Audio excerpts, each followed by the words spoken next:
Bonjour à tous et bienvenue dans cette nouvelle vidéo de guidance de la semaine.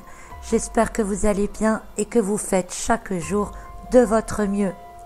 Pour le tirage de cette semaine, j'ai pris le jeu de l'oracle du messager et j'ai tiré les cartes 43, restez fort, 14, prenez courage et 23, laissez exprimer vos émotions.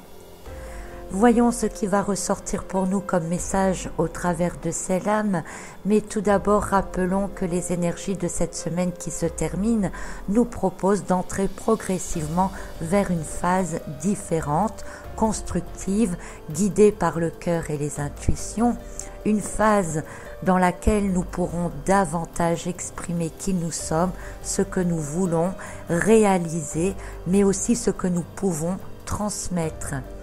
Une route vers l'authenticité quelque part, une route vers la meilleure compréhension de nous-mêmes. Et nous redémarrons donc la semaine avec l'énergie de cette carte 43 qui s'appelle donc rester fort. Rester fort, qu'est-ce que cela peut-il vouloir dire ? Alors non pas qu'il faille crier plus haut que le voisin, non pas qu'il faille prendre des armes pour se défendre, mais simplement de rester aligné avec soi-même, quelles que soient les circonstances. Je m'explique. Les énergies des semaines précédentes nous ont demandé d'affirmer des choix, de faire du tri, de faire du balayage, du ménage, d'être déterminés dans ce que nous voulons, d'exprimer clairement nos envies et nos intentions, mais également aussi de vibrer intérieurement sur ce que nous voulons.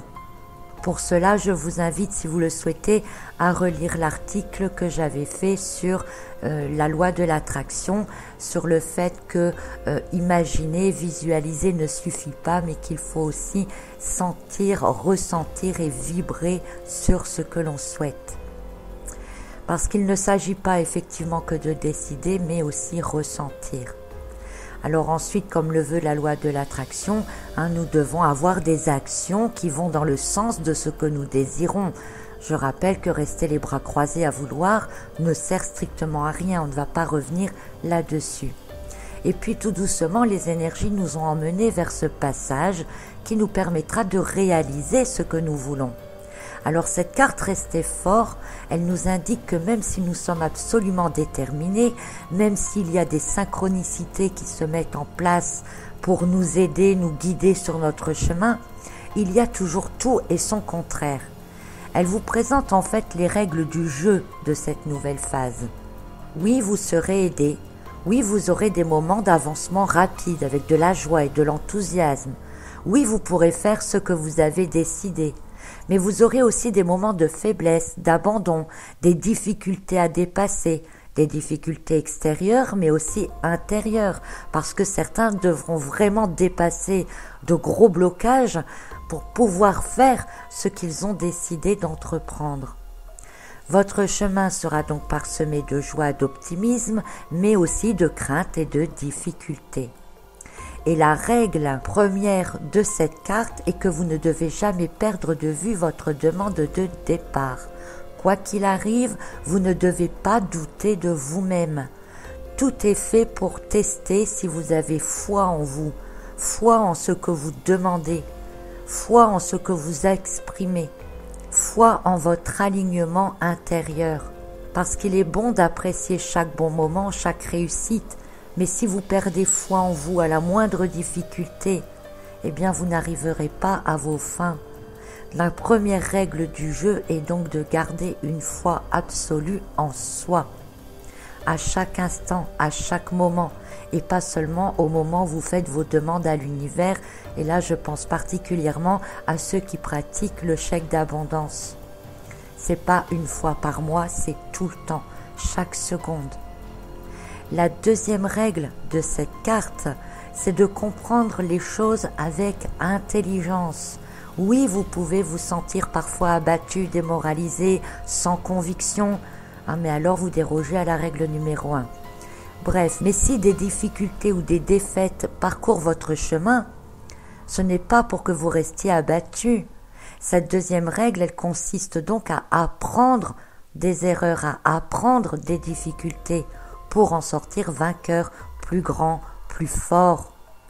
Prendre les erreurs, les défaites ou les difficultés comme un apprentissage vous permet d'évoluer, mais aussi de réorienter en permanence vos actions pour vous refaire vibrer sur vos demandes de départ, pour que vous-même puissiez évoluer en tout instant. Je résume les règles de la nouvelle phase dans laquelle nous entrons. Premièrement, on garde foi et confiance en soi quoi qu'il arrive. Et deuxièmement, on prend les échecs et les difficultés comme une possibilité d'évolution bénéfique pour soi-même.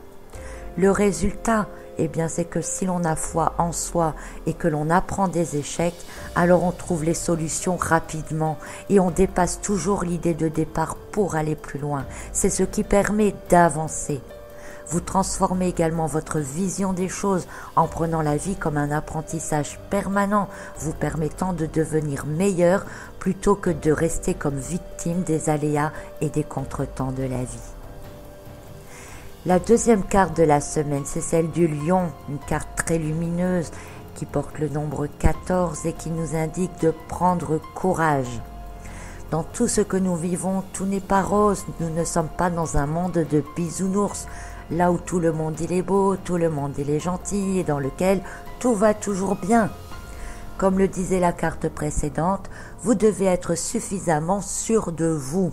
Il faut que les demandes exprimées précédemment soient en parfait accord et harmonie avec ce que vous voulez. Et il faut que vous ayez foi en vous-même. Malgré tout cela, il y aura des moments faciles et des moments moins faciles. Parfois, vous pourriez vous sentir bien seul, incompris.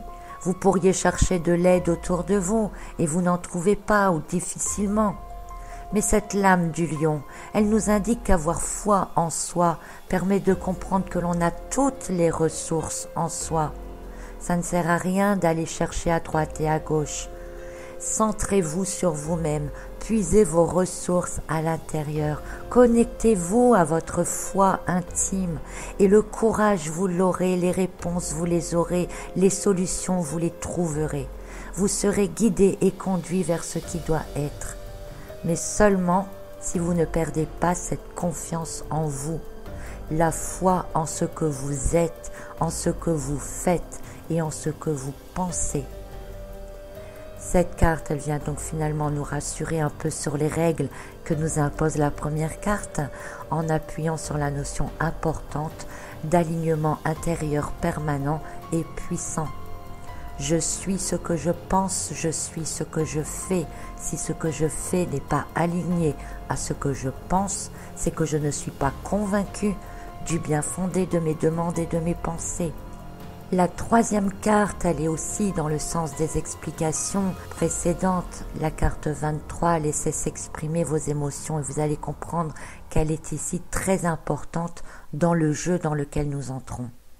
Parfois, vous serez joyeux de vos réussites, et tant mieux, heureusement qu'il y en a.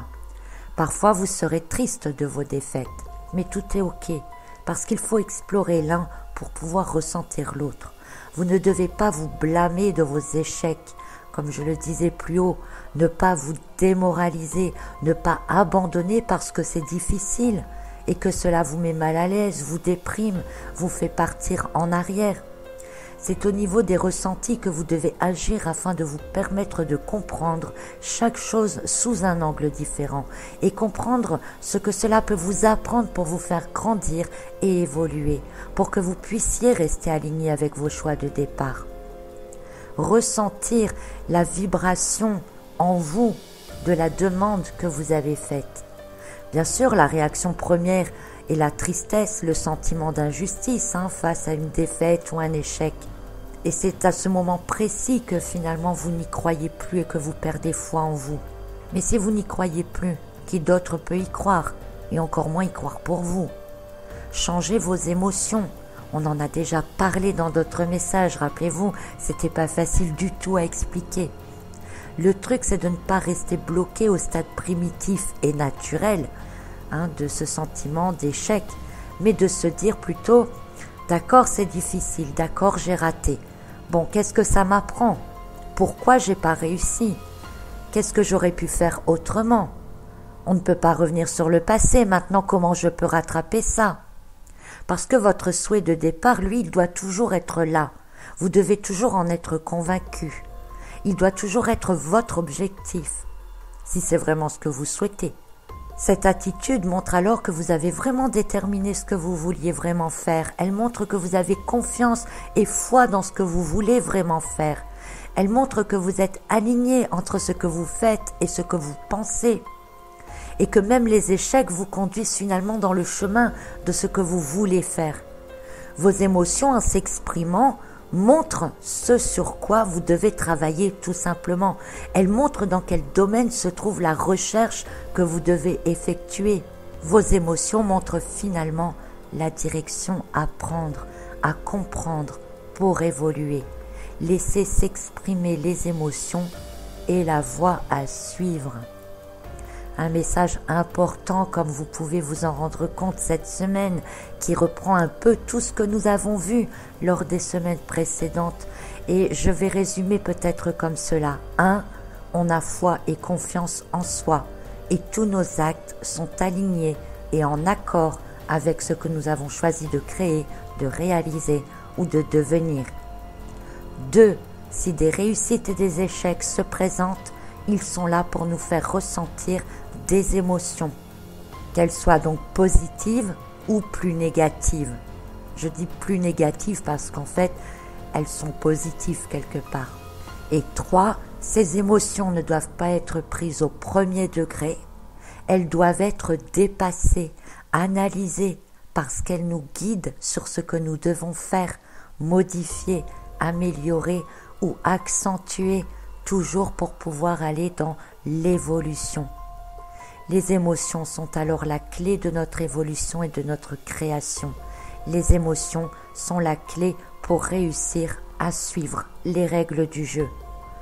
Je vous souhaite une très belle réflexion là-dessus et évidemment une belle semaine à tous. À très bientôt pour une autre guidance.